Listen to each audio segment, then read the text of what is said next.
एक छोटे से गांव में दो गरीब दोस्त रहते थे। उनका नाम रामू और श्याम था।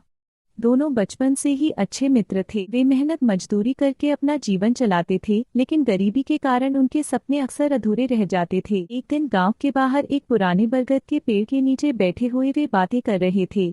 श्याम, कब तक हम ऐसे ही मजदूरी करते रहेंगे? मैं चाहता हूँ कि हमारे परिवार की जिंदगी बेहतर हो जाए। तभी वहां एक बूढ़ा साधु आया।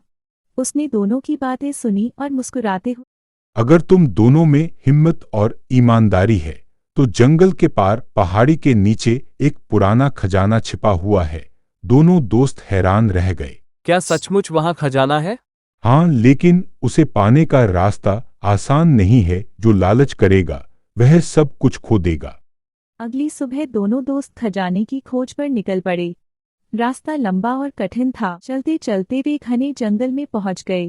रामू, मुझे डर लग रहा है। ये जंगल बहुत डरावना है। डर मत, हम साथ हैं तो कोई परेशानी नहीं होगी। कुछ दूर जाने पर उन्हें एक तेज बहती नदी मिली। नदी पार करना आसान नहीं था। अब क्या करें? हम पेड़ों की लकड़ियों से एक छोटा बेड़ा बनाते हैं। दोनों ने मिलकर मेहनत की और बेड़ा तैयार किया। थोड़ी मुश्किल के बाद वे नदी पार करने में सफल हो गए। आगे बढ़ते हुए उन्हें एक गुफा दिखाई दी। गुफा के अंदर अंधेरा था। शायद खजाना इसी गुफा में है। दोनों सावधानी से अंदर गए। आगे बढ़े तो उन्हें एक बड़ा संदूक दिखाई दिया। देखो, खजाना मिल गया। उन्होंने संदूक खोला।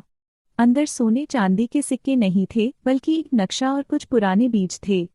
दोनों निराश हो गए। इतनी मेहनत के बाद बस यही मिला?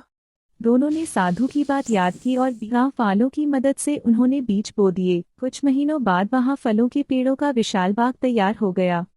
एक दिन वही साधु फिर गांव आया। बताओ, क्या तुम्हें खजाना मिला? हाँ बाबा, पहले हमें लगा कि खजाना सोना चांदी होगा।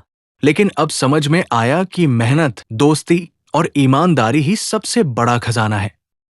यही सीख तुम्हें देने के लिए मैंने तुम्हें उस यात्रा पर भेजा था।